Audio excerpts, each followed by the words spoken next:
Hello and welcome back to another episode of Hockey Talkie. My name is Clay. Thank you for tuning in. The NHL Trade Deadline is set for April 12th for this weird and shortened season, which means we're just under a month away. Trade talks are starting to pop up. Rumors are starting to swirl. It's an exciting time of year. It's the last chance for teams to make a move to help their push for the playoffs and run for Stanley Cup. So you might be wondering, where do the Hawks fit in all of that? Well, let's talk about it. So here we are in mid-March, just a little bit past the halfway mark of the season, and the Blackhawks find themselves in a pretty good spot in the standings. Sure, the last 5 games or so have not been too kind, but at the moment they're still in the 4th and final playoff spot in the Central Division, which definitely exceeds the expectations that pretty much anyone had coming into this season. So the Blackhawks find themselves in a bit of an interesting spot as we get closer to the trade deadline, and they've got some options in front of them. Now, despite the success that the Blackhawks have had so far in the first half of this season, it's no secret that they're in a rebuild. They have a lot of rookies playing. There's a lot of learning going on. We're still a couple years away from being more than just a Cinderella story.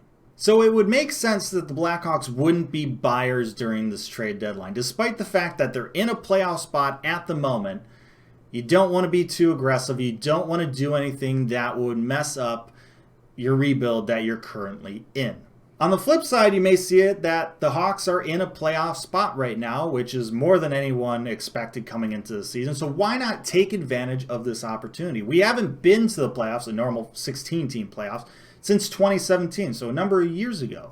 So why not take advantage of this opportunity? We know we're going to get Kirby Dach back at some point. Potentially Jonathan Toews too for the playoffs. Who knows? Maybe. That would be a big boost.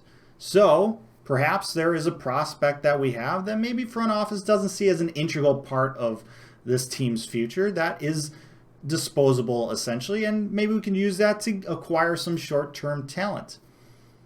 Why not take this opportunity to go for it? Because we all know that once you get into the playoffs, anything can happen. Top seeds can get swept. Speaking of 2017. Now, of course, those aren't the only 2 paths you can go down. There's a lot of space to travel in between. I wouldn't be surprised if a lot of teams in this league take this trade deadline pretty conservatively.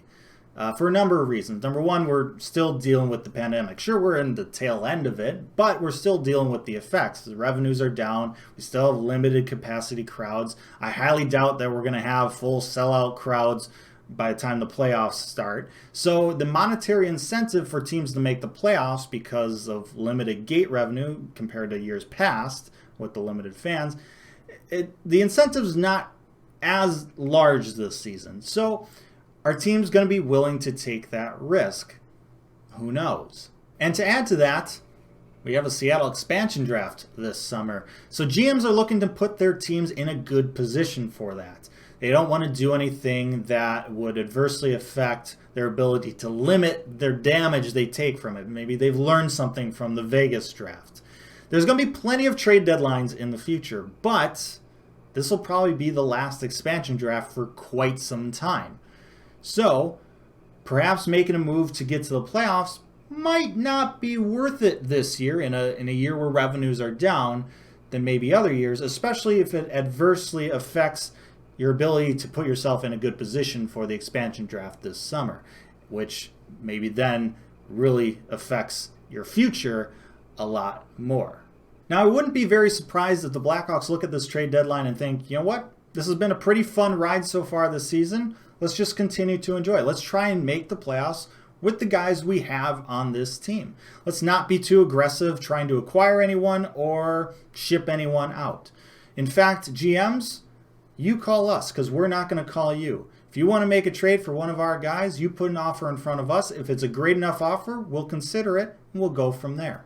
Now, if the Blackhawks are going to make a trade at the deadline, I think they have a couple pieces that they can dangle in front of the other teams. And those are Carl Soderberg and Mattias Janmark. Both those guys signed 1-year deals with the Hawks this past offseason. They're going to be unrestricted free agents after the end of this season.